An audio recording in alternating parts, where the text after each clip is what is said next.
বীরশ্রেষ্ঠরা কে কোন সেক্টরে যুদ্ধ করেছেন এটা আমরা আজকে শিখে নেব মাত্র 30 সেকেন্ডে। এখান থেকে কিন্তু বিভিন্ন প্রতিযোগিতামূলক পরীক্ষায় প্রশ্ন আসে। জাস্ট আমাকে 30টা সেকেন্ড সময় দিন। দেখুন, এখানে আমি একটা ট্রিক্স লিখেছি যে আজ হাজারো মোমের নূর জ্বলে। এটা একটু মনে রাখবেন যে আজ হাজারো মোমের নূর জ্বলে। খুবই সহজ একটা বিষয়। সাথে মনে রাখবেন যে 1,47,02,8। বাস, এটা যদি মনে রাখতে পারেন তাহলে আর কখনো আপনাকে এই সেক্টরটা নিয়ে কোনো টেনশন করতে হবে না।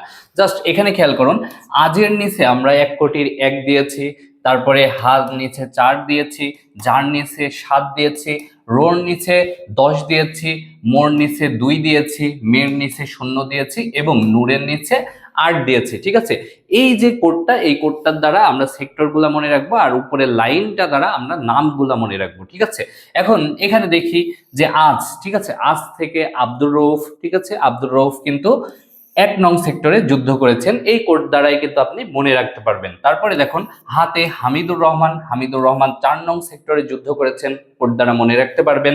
যাতে মহিউদ্দিন জাহাঙ্গীর, ঠিক আছে, যাতে জাহাঙ্গীরটা মনে রাখবেন তাহলে মনে থাকবে। তো তিনি 7 নং সেক্টরে যুদ্ধ করেছেন। রোতে রুহুল আমিন, যিনি 10 নং সেক্টরে যুদ্ধ করেছেন। মোতে মুস্তফা কামাল, যিনি 2 নং সেক্টরে যুদ্ধ করেছেন। মেতে মতিউর রহমান, যিনি কোনো সেক্টরে যুদ্ধ করেন নাই, তিনি কিন্তু পাকিস্তানে কর্মরত ছিলেন। সেখান থেকে একটা প্লেন চুরি করে বাংলাদেশে আসার সময় কিন্তু তিনি মৃত্যুবরণ করেন। তো তিনি কোনো সেক্টরে যুদ্ধ করেননি, সেখানে কিন্তু শূন্য আছে। ঠিক আছে, এই যে ট্রিক্সটা আছে, এই ট্রিক্সটা মনে রাখলে কিন্তু আপনার মনে থাকবে জিনিসটা। তারপরে নূর মোহাম্মদ, তিনি কিন্তু 8 নং সেক্টরে যুদ্ধ করেছেন।